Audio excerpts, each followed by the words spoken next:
Où trouver des protéines végétales en quantité par rapport à l'apport d'aliments et en qualité? Nous allons voir ensemble quelques ressources végétales parmi les céréales ou pseudo-céréales, noix et graines qui sont riches en protéines de bonne qualité. Nous aborderons aussi la stratégie de complémentarité entre les différentes sources de protéines. Vous connaissez bien sûr le blé, le riz, le maïs. Ces céréales, et notamment le blé, sont la première source de protéines végétales dans notre alimentation, car nous mangeons très régulièrement comme source de glucides du pain ou des pâtes. Mais ce pain et ces pâtes apportent aussi des protéines. Nous avons tous entendu parler du quinoa.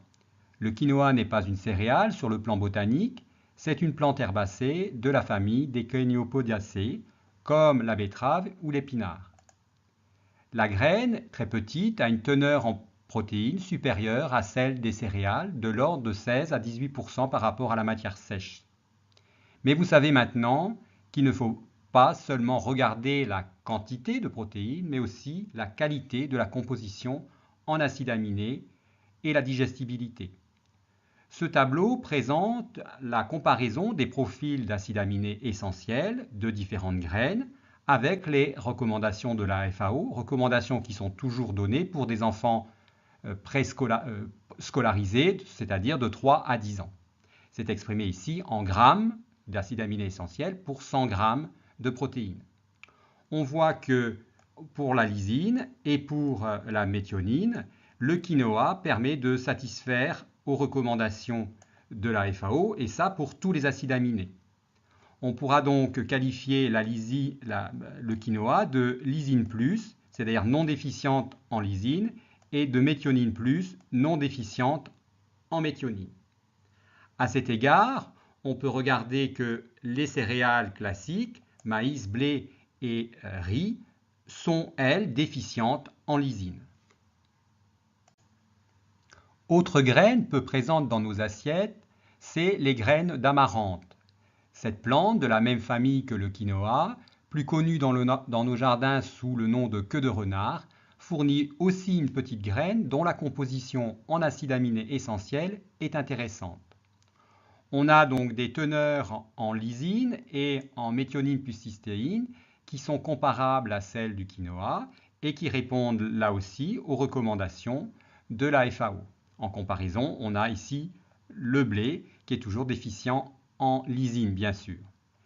On peut imaginer ici une association entre le blé et les graines d'amarante pour compléter la déficience en lysine du blé. Il n'y a pas que les céréales et pseudo-céréales. D'ailleurs, notre propos n'est pas de passer en revue la composition de toutes les céréales cultivées. Les amandes et autres noix sont également des sources de protéines intéressantes. Sur le plan calorique, ces végétaux apportent des lipides, mais pas d'amidon. La composition en acides gras insaturés des lipides de ces noix et amandes est aussi intéressante sur le plan nutritionnel. Ce tableau présente la composition en acides aminés de quelques noix et amandes avec toujours en référence les données de la FAO. Attention, ici le tableau est exprimé en milligrammes par gramme de protéines présentes dans les noix et amandes. Pour la lysine, on voit que l'amande de Barou, la bien connue cacahuète et la noix du Brésil sont déficientes en lysine, d'où la fin du tableau ici, le terme lysine montrant l'acide aminé déficient dans la composition. En ce qui concerne la composition en acides aminés soufrés, méthionine et cystéine, on voit que pour ces amandes de Barou, cacahuètes et noix du Brésil, on obtient la couverture à 75%, 76% et 71% respectivement. Vous avez vu que depuis le début, je m'intéresse à deux acides aminés, la lysine et les acides aminés soufrés. Parmi ces noix, une noix se détache, c'est la noix de cajou, que vous consommez certainement à l'apéritif, et qui, elle, est non déficiente en lysine, et présente une couverture en acides aminés soufrés de 103%. Donc, on peut imaginer que cette noix est une très bonne source de protéines végétales. Bien sûr, il serait difficile d'obtenir 0,83 g de protéines par kilo de masse corporelle en ne consommant que ces noix. Si vous vous amusez à faire le calcul, pour un homme par exemple de 70 kg, il faut donc 58 g de protéines par jour. Ce qui vaudrait le fait de manger 320 g de noix de cajou, apportant à 18% de protéines, et puis également un apport de 125 g de lipides. Non, non, ce n'est pas une bonne idée de ne manger que des noix de cajou. Mais quelques noix et amandes pour compléter une ration, c'est une bonne stratégie de complémentarité. Autre source de protéines que l'on ne voit pas encore dans nos assiettes sont les protéines du canola ou colza. Le colza, vous connaissez, c'est un oléagineux, il est donc riche en huile et il est d'abord cultivé pour cela. Mais les tourteaux, c'est-à-dire la partie restante après extraction de l'huile, est riche en protéines avec à peu près 36% de protéines. Des industriels canadiens ont développé une gamme à partir donc de ces isolats de protéines de canola. Leur Isolex a reçu le GRAS, General Recognized As Safe, reconnu donc sans danger par la FDA. Comme on peut le voir dans le tableau, en comparaison avec les recommandations de la FAO, toujours pour des enfants de 3 à 10 ans, on voit que cet Isolex a une composition en acides aminés très intéressante puisqu'il n'y a pas de déficit par rapport aux recommandations données par la FDA. Ce profil en acides aminés est même meilleur, légèrement meilleur que celui des protéines de soja isolées. Pour le moment, ce type d'isolat protéique n'est pas autorisé sur le marché européen. Une demande pour une préparation de protéines isolées de deux variétés de canola, B. napus et B. rapa, n'a pas été acceptée en tant que nouvel aliment en raison de l'absence de valeurs limites pour plusieurs critères: composition indésirable pertinent, identification de la matière première de départ et études sur les réactions allergiques. Il n'est pas toujours facile d'introduire une nouvelle protéine dans le régime alimentaire, même si cette protéine est une protéine de source végétale. Autre graine auquel on ne pense pas pour l'alimentation humaine, c'est cette graine qui est produite en grande quantité, mais pour l'industrie textile. Quand on récolte le coton, on récolte aussi ces graines. La teneur en protéines des graines de coton est d'environ 25 g pour 100 g et a une teneur en huile qui est aussi intéressante, autour de 30 g pour 100 g. Le cotonnier contient naturellement du gossypol, qui est un polyphénol toxique pour l'être humain. Il faut donc, pour des applications en alimentation humaine, utiliser des variétés dites glandeless, c'est-à-dire sans gossypol. Le tableau ci-dessous présente de façon classique le profil en acides aminés essentiels par rapport aux recommandations toujours de la FAO. On voit ici que le profil en acides aminés est assez bon, avec juste une faiblesse en leucine par rapport aux recommandations de la FAO. Et on a aussi donc une très bonne digestibilité qui est autour de 90%. Donc les protéines obtenues à partir de la graine de coton pourraient être une bonne source de protéines végétales. Beaucoup plus connue que la graine de coton, la graine de sésame. Cette graine est bien connue pour parsemer les pains hamburgers, mais c'est aussi une huile et une pâte, un beurre de sésame, qui est largement utilisé en Asie ou dans le sud de la Méditerranée pour aromatiser les préparations culinaires. La farine de sésame et les isolats de protéines contiennent des quantités importantes en acides aminés soufrés, méthionine et cystéine, et également en acides aminés aromatiques tels que phénylalanine et tyrosine, toujours bien sûr par rapport aux recommandations de la FAO. Par contre, comme beaucoup de graines, elle est déficiente en lysine par rapport aux recommandations de la FAO. Autres graines issues de l'industrie du textile, ce sont donc les graines de chanvre et donc les protéines issues de ces graines de chanvre. Là encore, lors de la culture du chanvre, on obtient donc le chanvre pour les fibres textiles et les graines sont un sous-produit de cette industrie. Les graines de chanvre renferment autour de 25% de protéines sur graines entières. Elles ont un taux de digestibilité qui est intéressant, autour de 87%. En ce qui concerne leur composition en acides aminés, elles sont légèrement déficientes en lysine, ce qui leur donne donc un PDCase qui va autour de 63 à 66%. Comparativement à d'autres sources de protéines, comme les céréales, les noix ou certaines légumineuses, les protéines de chanvre ont un PDCase tout à fait honorable. Ces protéines sont aussi riches en acides aminés de type soufré et elles ont des taux bien supérieurs à celles du soja.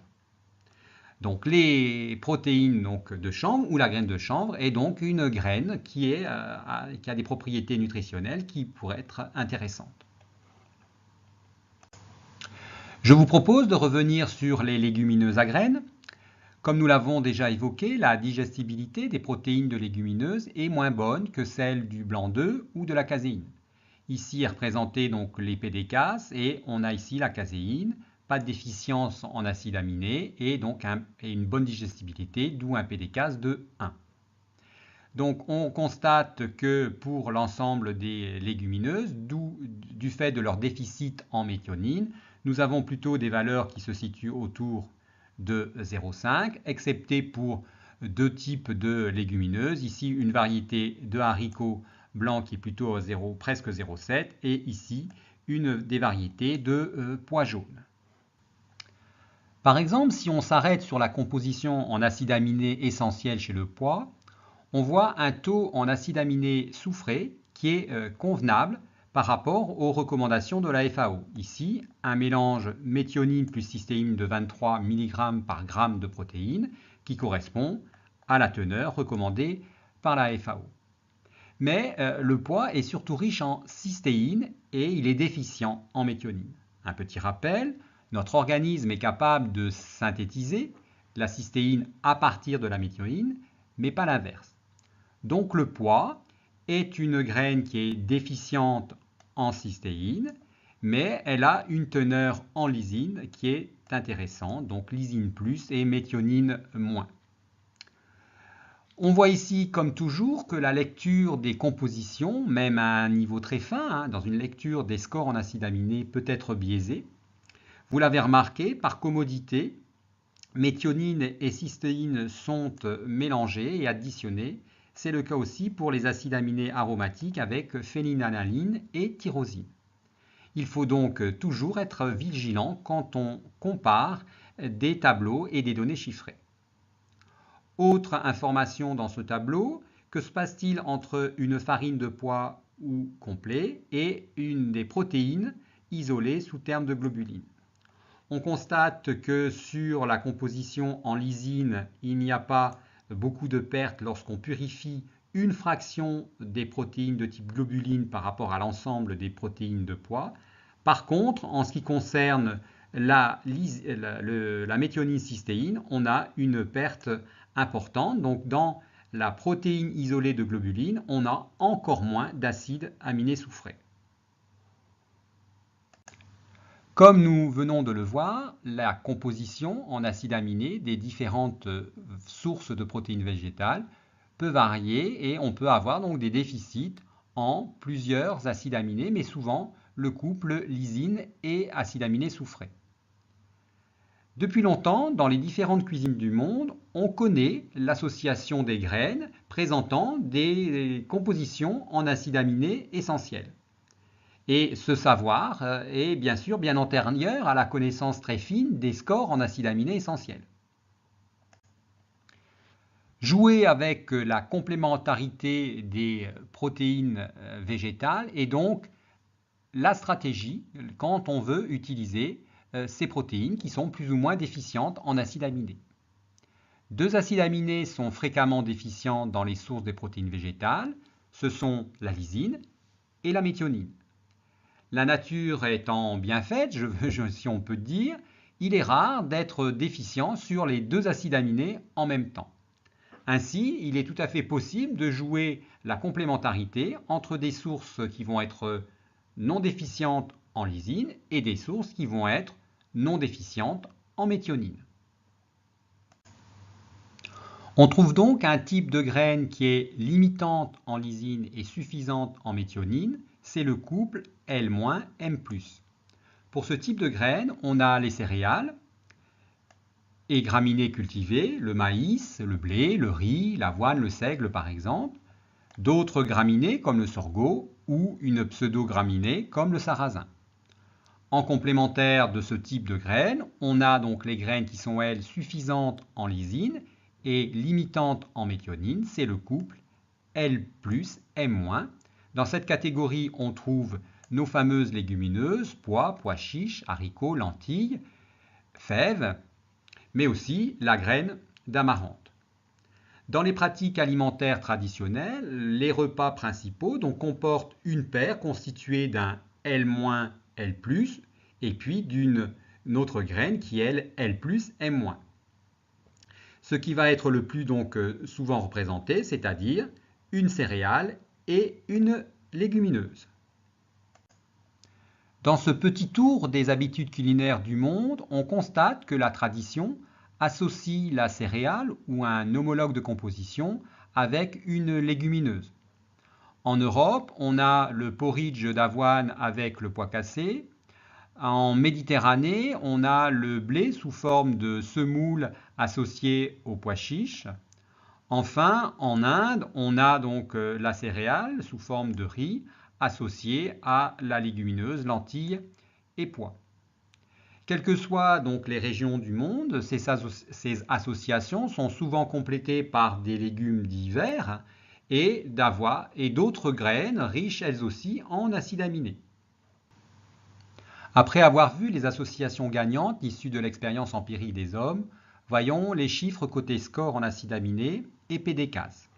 Dans ce tableau sont présentés les scores en acides aminés de légumineuses et de 2 céréales et les PDCAS calculés ainsi que la digestibilité. Le blé donc avec un score de 0,47 dû à sa déficience en lysine a un PDCAS de 0,43 et le pois jaune a un score de 0,73 en acides aminés et un PDCAS de 0,64. Si on analyse les bienfaits de la ration en acides aminés lorsque l'on associe à la fois des légumineuses et des céréales, on voit ici une association avec 25% de lentilles et 75% de blé, avec un PDCAS de 0,74 qui améliore considérablement celui du blé seul ou de la lentille.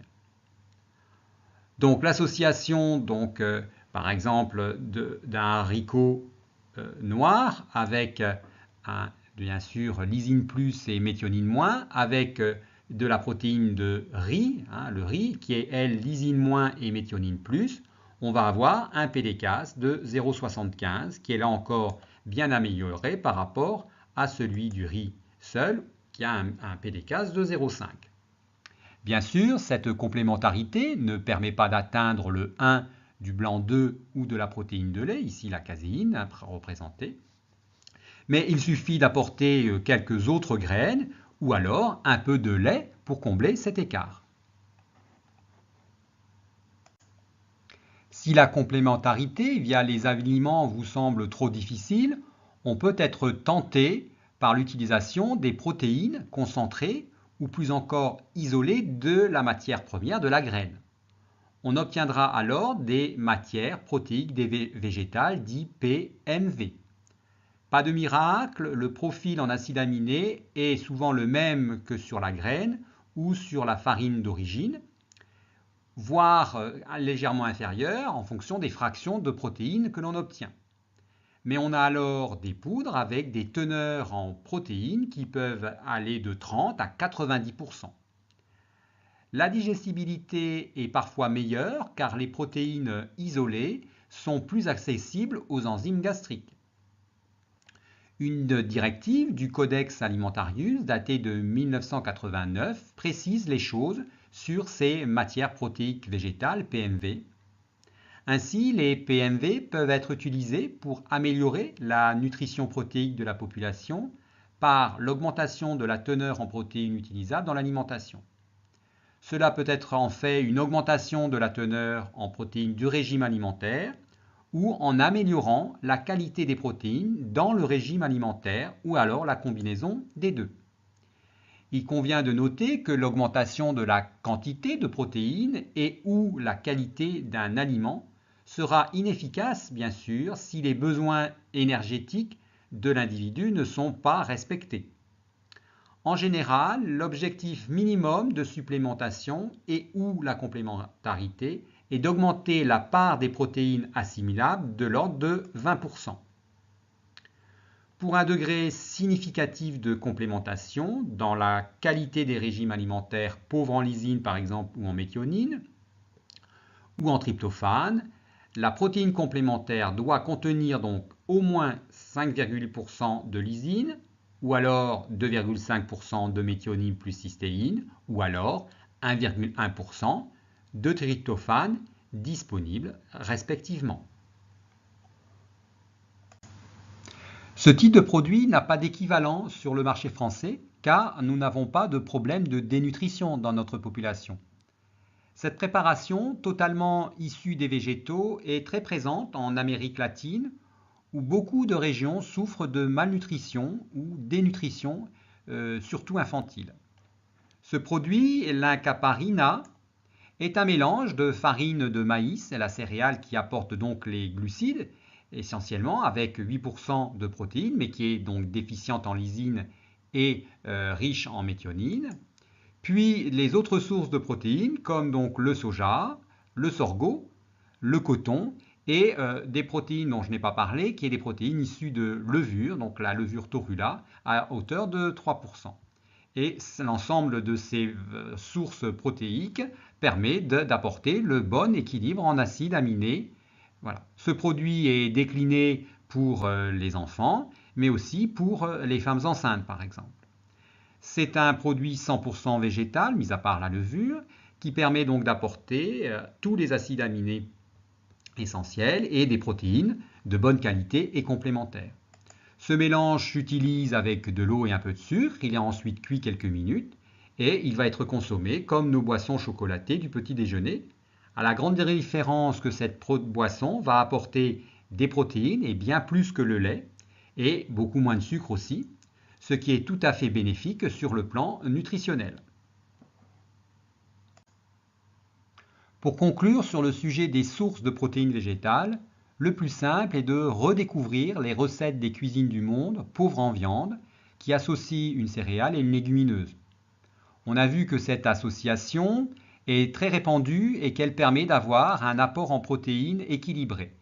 Bien sûr, consommer des produits végétaux, ce n'est pas que pour les protéines.